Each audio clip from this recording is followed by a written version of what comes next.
Hey guys, in this video today I'll be going through first order differential equations in FP1. Now the order of a first order differential equation is shown in this red box here. If you don't know this already, please do pause the video and make a note of it. I've also shown some steps here, 4 steps to basically solve any first order differential equation. Once you know these 4 steps, you'll be able to solve anything, basically, any first order question thrown at you.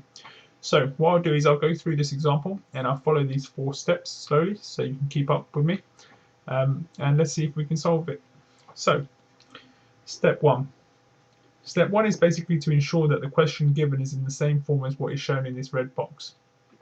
Here we can first of all see that we've got a function of t in front of the dx dt when the form required has nothing in front of dx dt. So what I'll do is I'll just get rid of this dx dt, this function of t in front of the dx dt, by multiplying the left hand side by t and the right hand side by t. This results in me getting dx dt minus 2t x is equal to t. Now we can see that we're in the same form that is required by this red box. So that is step 1 done. Step 2 is to then work out the integrating factor. The integrating factor is defined as e to the power of the integral of the function of t dt. We can see from this form the function of t is whatever's in front of the x. Here is the x in our case, and in front of the x is minus 2t. Please do not forget this negative sign here. So the function of t is equal to minus 2t. So the integrating factor is equal to e to the integral of minus 2t dt. And this is equal to e minus t squared. Step 3. So step 2 is done. Also note we don't need to put a plus c in front of this. We just ignore that plus c when working out the integrating factor. So step 3 is then to kind of write down what we have so far in this form shown here. So we have the integrating factor e minus t squared multiplied by x, which is equal to the integral of whatever's on the right hand side, which in this case is t, and then multiply that by the integrating factor, which is e minus t squared. Okay, so that's step 3 done. Step 4 is then to integrate the right hand side. So we write down e minus t squared x is equal to the integral of t multiplied by e minus t squared dt.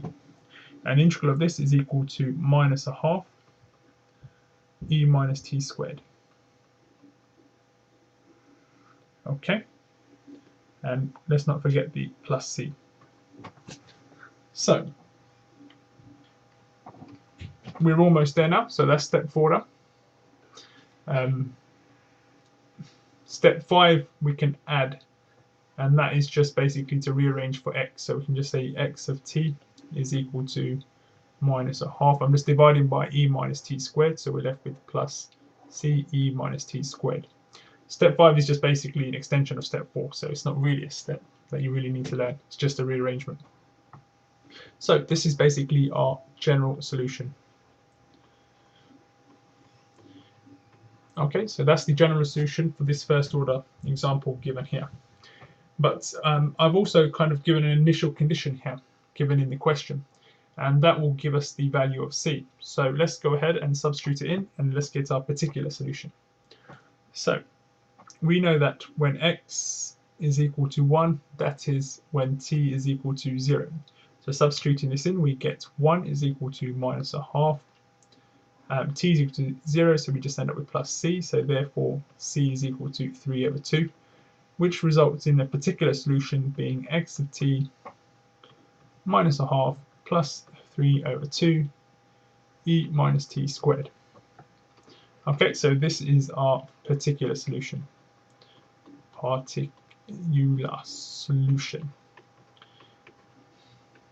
Okay, so that's how you basically solve a first order differential equation.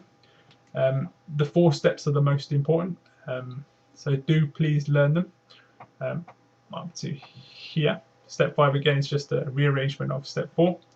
So do learn up to step 4, and then you'll be able to kind of continue on without any hesitation or anything. So yeah, practice these first order differential equations using these 4 steps, and I'm pretty sure you'll get everything right in the exam. But do practice, practice, practice.